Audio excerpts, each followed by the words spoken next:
कड़ाके की ठंड पड़ रही है। जनवरी का महीना है और इस शीतलहर महीने में हमारी मौजूदगी पूर्वी चंपारण जिले के केसरिया अंतर्गत केसरिया बौद्ध स्तूप के समीप में है। हमारे कैमरे पर आप इस केसरिया बौद्ध स्तूप को देख सकते हैं। यह केसरिया बौद्ध स्तूप है और ऐसा मानना है इतिहासकारों का कि यह बौद्ध स्तूप विश्व का सबसे बड़ा बौद्ध स्तूप है।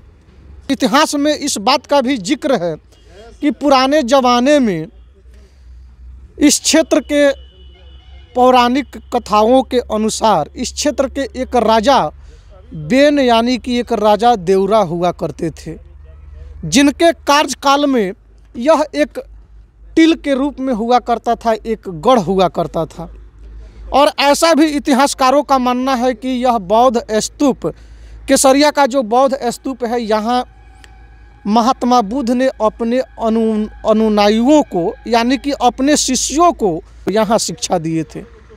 और ऐसा मानना है कि महात्मा बुद्ध के द्वारा अपने अनुयायियों को दान पात्र किया गया था। और हमारे कैमरे पर आप देख सकते हैं बौद्ध धर्म को मानने वाले कुछ बौद्धिस्ट लोग हैं जो बौद्ध धर्म में अपनी आस्था रखते हैं और अपनी मनोकामना लेकर के यहाँ आते हैं घूमने के लिए, यहाँ पूजा पाठ करते हैं और महात्मा बुद्ध से कुछ मांगे करते हैं। महात्मा बुद्ध में विश्वास रखने वाले कुछ बौद्धिस्ट लोग हैं जो अपनी कामना को लेकर के यहाँ आते हैं। हम उनसे मिलेंगे, जानने की कोशिश करेंगे कि ये लोग जो यहाँ ये अग्नि का हवन जो कर रहे हैं इसका क्या अर्थ है, इसका तात्पर्य क्या है।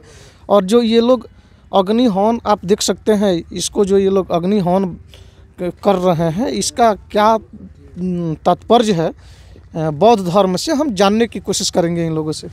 बौद्ध धर्म को मानने वाले जो बौद्धिस्ट लोग हैं महात्मा बुद्ध की पूजा करने के लिए यानी कि महात्मा बुद्ध के प्रे कर रहे हैं और ये लोग अपनी मनोकामना को लेकर के इस स्थल पर आए हुए हैं। हम बात करेंगे इन लोगों से। कहाँ से हुए सर? मैं लद्दाख से, यूटी लद्दाख। हाँ, लेह लद्दाख। हाँ, जो पहले जम्मू कश्मीर में। हाँ, पहले जम्मू कश्मीर में था, अभी हम लोग को यूटी दे के अलग बना हुआ है। यहाँ केसरिया में कब से हैं आप? मैं केसर में तो अभी दर्शन के लिए आया हूँ। पहले हमें वैशाली किया था, उसको दर्शन करके फिर यहाँ भगवान बुद्ध के स्थान यहाँ केसरी पे अभी दर्शन कर रहा हूँ। अच्छा, ये केसरिया बौद्ध स्तूप है? हाँ, केसरिया। हाँ, इसके इतिहास के बारे में कुछ जानकारी है कि नहीं? इसके जानकारी में तो यही कह रहे हैं, पहले भगवान बुद्ध बनने से पहले ही जब भिक्षु बना है तो उसका बाल पहले काटना पड़ता है, उसका वहीं ये स्तूपा के अंदर हुआ था। अच्छा। हाँ, इसीलिए इसके बाद उन्होंने क्या किया, परिवर्तन लिया। अच्छा, अपने सुख। जी, यहाँ आप लोग प्रे कर रहे हैं, पूजा पाठ दिख रहे हैं, हम लोग कर रहे हैं। यहाँ आपने अग्नि हवन भी आपने किया है। जी। तो इसका क्या तात्पर्य है, क्या मतलब है इसका? हाँ, अभी वहाँ पर जो जला के जर्नी पर हमने वहाँ लद्दाख से लेके आया, वो हमें इसलिए देता है क्योंकि देवताओं और देवों को हमें ये जो शुद्ध नहीं हुआ तो उसके लिए हमें वहाँ से अग्नि दे के वो धुआं देते हैं। अच्छा। तो वो शुद्ध होता है। इससे जो मन्नत मांगे हमारा पूरा विशेष होता है।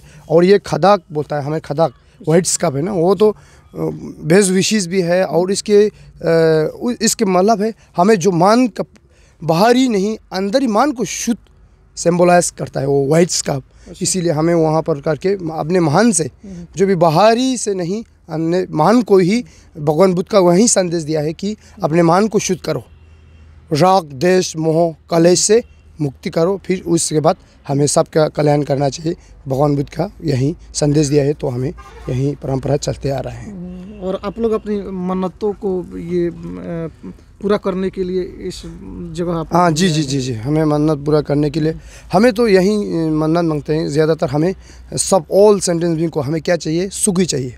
जो मनुष्य है सुख का भी दो तरीका होता है, एक मान की सुख और शांति और बाहरी व्यवहार का। अभी आजकल बहुत टेक्नोलॉजी से विकास हुआ है तो बाहरी पदार्थों का तो विकास हो रहा है, मगर मन की शांति के लिए जो हम ना दुनिया भर के लोग मानते हैं कि भगवान बुद्ध को, क्योंकि मन की शांति हमें असली सुख चाहिए, तो हमें मन की शांति कैसे मिलेगा?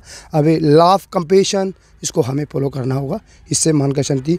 इसीलिए तो दुनिया भर के भगवान बुद्ध को हमें मानते हैं। सभी वो दर्शन कोई धर्म का भेदभाव नहीं करते हैं, क्योंकि भगवान बुद्ध ने ही यहाँ हमारे लुम्बिनी पार्क में वो जन्म हुआ। इसके बाद सारे संसार को हमने दुखों के बारे में पहले सरनाथ में फर्स्ट टीचिंग दिया, इसके बाद चरगो पुंपेरी में दूसरा, फिर तीसरा हमें दर्शन सबसे वो प्रवचन दिया है, वो वैशाली में है। तो इसीलिए हमें क्या दिया है, उसने अपने आप जानो, पहले अपने आप जागो, बाहरी से नहीं, अंदर के मान की शांति। जो भी द्वेष है, राग है, मोह है, कलेश है, उसको हम सब शुद्ध करो, तभी जाके आप संसार सबको मतलब कंपेशन और लव, करुणा और मैत्री भाव से हमें सबको रहना, वहीं भगवान बुद्ध का सबसे बड़ा महत्वपूर्ण उपदेश दिया है। तो चलिए, ये बौद्ध धर्म को मानने वाले ये एक बौद्धिस्ट हैं, और बौद्ध धर्म में विश्वास रखने वाले बहुत सारे बौद्धिस्ट लोग यहाँ आते हैं अपनी मन्नतों को पूरा करने के लिए, और मन की जो इच्छाएं होती है उसको पूरा करने के लिए। जैसा आपने सुना इनको कि इनका साफ साफ कहना है कि महात्मा बुद्ध ने जो उपदेश दिए थे उसमें साफ साफ इस बात का जिक्र है, मोह माया को त्याग करना चाहिए, और मोह माया से हट करके जब तक आप मोह माया का त्याग नहीं करेंगे तब तक आपको मोक्ष की प्राप्ति नहीं होगी। तो मोक्ष की प्राप्ति के लिए मोह माया को त्यागना होगा, तभी आपको जो है आपके मन को शांति मिलेगी और आपका मन विचार जो है सुदृढ़ होगा। कैमरा पर्सन जितेंद्र के साथ कुमार राकेश, KR मीडिया, केसरिया।